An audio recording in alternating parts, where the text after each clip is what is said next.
Brainy Dose presents How to Quit Bad Habits for Good.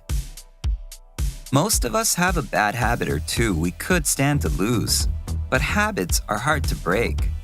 Whether your bad habit is smoking, procrastinating, overspending, or anything else, here are 10 tips to break free of negative behavior patterns.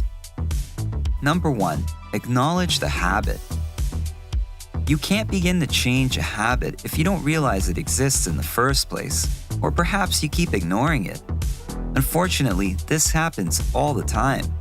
Your friends and family try to help you see your bad habit and protect you from it, but it's as if you have a blindfold on because somehow you just don't see it. The first step to creating any change in life is to realize that change needs to happen. Start by acknowledging the bad habit and that you have the power to do something about it. Number 2, understand your triggers. What's causing your habit? Whether you realize it or not, habits don't just happen. They're triggered by something else. You buy things online because it makes you feel good. You smoke when other people smoke. You bite your nails when you're nervous. Be patient when trying to figure out your triggers, but also be very aware. Watch yourself for a few days or even a week to understand what's triggering your habit. When you figure out your triggers, write them down so you can become more attuned to when they happen and why they happen. Number 3, what need is the habit fulfilling? Understanding your triggers and determining what need your habit satisfies will require some soul searching, but that's the whole point. Your habit exists for a reason. It meets some kind of need, and it's up to you to find out why. Review the triggers you wrote down and determine what need the habit is satisfying. Maybe your habit is helping you deal with stress or helping you cope with feelings of boredom, sadness, loneliness, not feeling good enough about yourself, or providing you with a temporary sense of comfort. Whatever your reason might be, write it down so you can better understand how you can fill your needs in a positive way. Number 4, change your environment. Over time, if you repeat the same behaviors in the same place, your surroundings can become a trigger, sometimes very subtle to notice. For example, if you go on smoke breaks in the office parking lot, the parking lot itself can become a cue to smoke. Switch up your surroundings, even in the smallest way, and it will make a big difference. Number 5, go slow and make tiny changes. Forming new good habits takes time and effort, but breaking established bad habits may be even harder. So be patient with yourself, and instead of making dramatic adjustments, try focusing on one habit and the smallest steps you can take.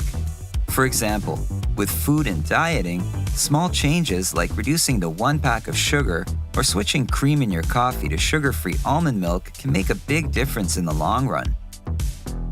Number 6, remind your future self about avoiding bad habits. Even with the best intentions, when our willpower fades, we fall into bad habits.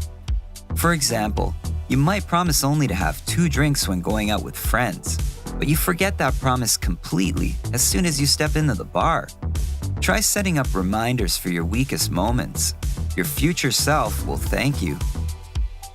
Number 7, do a review when you have a bad habit relapse. Chances are you're going to have bad days. Setbacks are normal, and you should expect them. So have a plan to get back on track and use the relapse as a way to understand what happened and how you can avoid it from happening in the future. Number 8, fine yourself for each offense. Make your bad habit a little more painful, and you might ditch it for good. Money is a great motivator.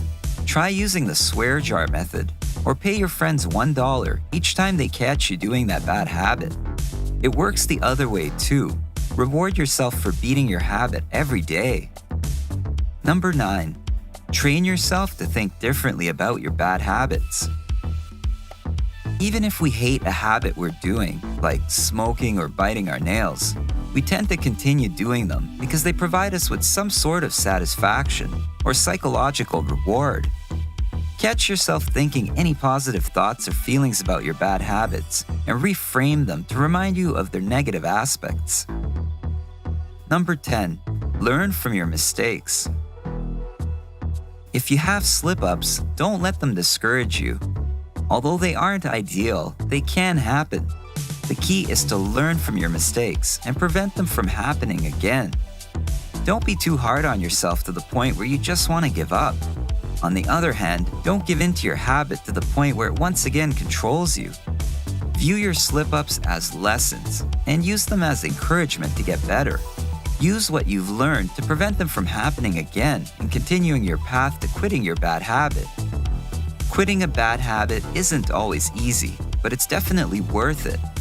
The most important lesson to take away from all of this is that habits can be changed, as long as you want to change them. Changing a habit starts with changing your thinking and committing to becoming a better version of yourself. Your success in changing a habit really just comes down to how badly you want it. What are some bad habits you're trying to change, or what are some that you've overcome? Let us know in the comments below. If you enjoyed this video, give it a thumbs up and share it with your friends. For more videos like this, hit the subscribe button and remember to click on the notification bell. Also, be sure to check out our other videos. Thanks for watching.